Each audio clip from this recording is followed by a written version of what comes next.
Alright,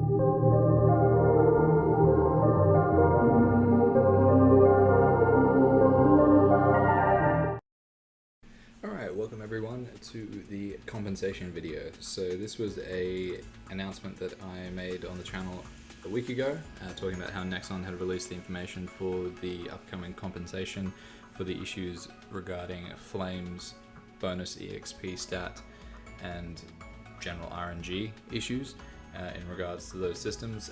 So they've released the compensation now that can be claimed by anyone who logs in between a certain date and time. So I'll put that up on the screen so everyone's aware of what that is.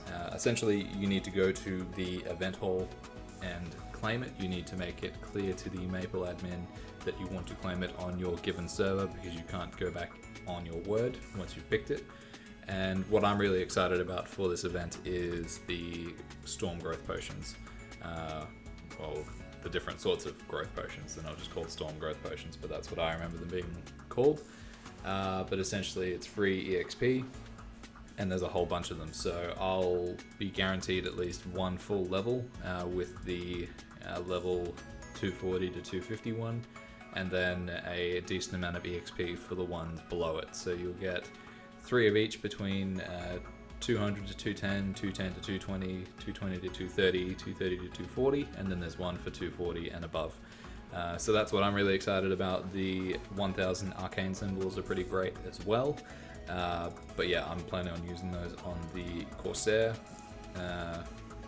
maybe, and then use the leftovers on the Jet, or I might just use the full amount on the Jet, just because it's very, very easy to do the ones for the Corsair, just because I have the Frenzy Totem there, and I'm only doing Vanishing Journey and Arcana, so it takes less than 10 minutes to get both of them done, so it's not that much of a hassle in my mind.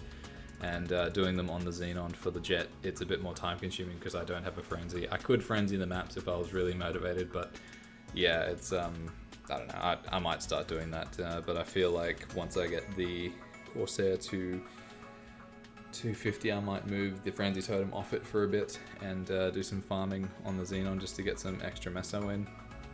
But we'll work that out further down the line. But yeah, so if you're not aware of where the event hall is, you go through the multi-dimensional mirror, and it gives you the option to go to the event hall. It wasn't too laggy for me. I've heard a few people complaining about how laggy it is in there, but I think that's it depends on your server. Of course, in Reboot it would be fairly laggy just because of the amount of people sitting in there and the strain that it puts on the servers. But in Aurora, it's not well populated, so as you can see there was only a couple of people in that room with me, and I was able to jump in and choose everything. So other highlights of it as well are the arcane weapon. I don't think I'm going to use that on the Corsair. I've had a look at the stats on it, and I think I'd much prefer to move that over to the Jet, because I will start doing stuff on the Jet very soon. You'll start seeing some videos in regards to upgrades on equipment and where I'll be getting all of that from, and then I'll start doing some bossing videos on there too. There are 1 or 2 bosses that I'd like to do on the Corsair. I'd like to give Lotus a try and see how I go with that, and yeah, just to try and get a solo of that out of the way. And yeah, so there's that, and then there's the Sherbet pet, which is a vac pet, which is disappointing in one way because it's only available for 90 days and then you can't revive it. I would much prefer to have something that you can just revive over and over and over again like you would any other 90-day pet. I think it's a bit of a tease on Nexon's behalf, because while they're giving us compensation for something that they've, done us wrong by, they're teasing us with an item that is very good. Like, if I had the ability to do it rather cheaply, I would get some vac pets instead of using my perma pets that I have equipped there.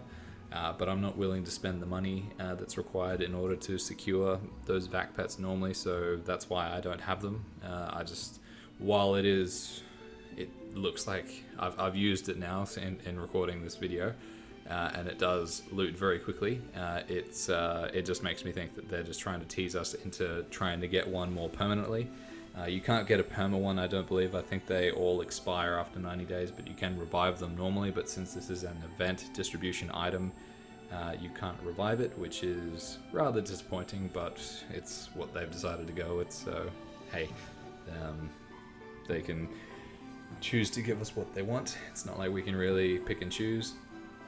And then yeah, there's the Dominator pendant and 3x EXP coupons, and then entry tickets into, I think it was Monster Park and something else. And yeah, so back in the store here just to grab some of the other stuff. Very happy with those levels I gained there. That's gotten me about a third of the way to 250, so I'm pretty happy with that. I always find it hard, especially like when I was training on the Xenon. I found it very hard to get motivated when I was around that 0 or 1 level of like 261 or 271, something like that. I always got a bit more motivated when I was a bit higher up, because then the gap isn't as big. So being at 243 and 50%, that's certainly something I can work with, and yeah, I'll certainly get back on the wagon and start grinding my way to 250 just to get that character to where I'll be happy with having it. I'm sure I'll force myself to take it to 255, but maybe I'll just have a little bit of a break in between 250 and 255. And then, yeah, hopefully we'll get an idea of when 275 is coming out, and we can start working, not 275, level 300 cap is coming out, and then we can start working on that one there. And yeah, not much else is happening at the moment. I'm almost at the end of Octopath Traveler, so I think I'm going to get back into playing another Pokemon game, not on the channel, but just out of nostalgic reasons. I want to go back and play one, so I think I might do a little bit of that. Still doing my Sword and Shield content and Pokemon Snap. Pokemon Snap's interesting. The controls are very twitchy. I'd love to see what it's like on a Nintendo 64 console with the old joystick and the trigger.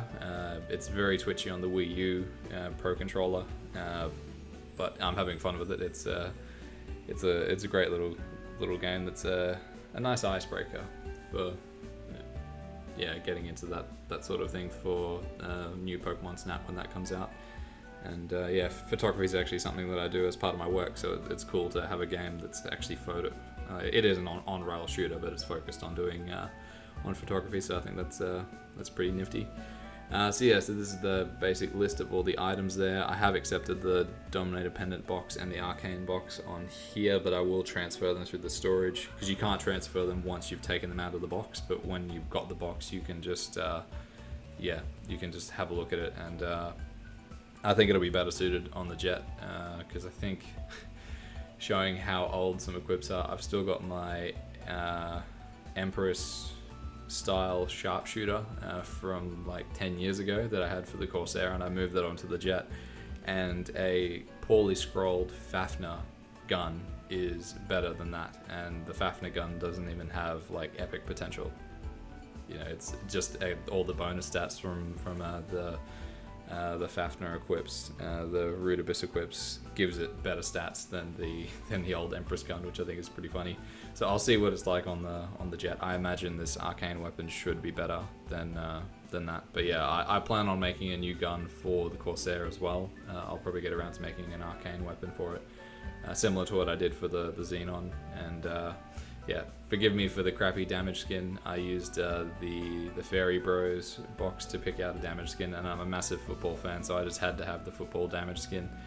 What I'm doing here is just showcasing what the Sherbet pet can do. So if you look closely, you'll notice that it does pick up items a lot faster than what the Yeti and Bonky do, but that's just the way that pet's designed. So it is good for grinding, it's good for farming. And yeah, believe me, if it was a little bit cheaper to obtain one, I certainly would have one in my inventory. But it'll be nice for the next 90 days to have one of these. And yeah, I don't know. It's something that I'm not going to get, unfortunately. But that's it for this video. Thank you very much for watching. Do remember to claim this compensation on your character on the correct world. And yeah, benefit from these items that Nexon has given us. Not sure what I think of them in regards to what's happened with the reasoning behind this compensation. I've read some posts on Reddit about people talking about how it's so strange how Maplers are so willing to forgive Nexon for what they've done. But yeah, look, it is. I think I saw one person say how it's like a time sink, where you've invested all this time into it, so you're just going to keep playing anyway. But yeah, that's how it is. So thanks very much for watching. Keep an eye out for new upgrade videos and Pokemon videos, and I'll catch you guys next time. Have a good week. See you later.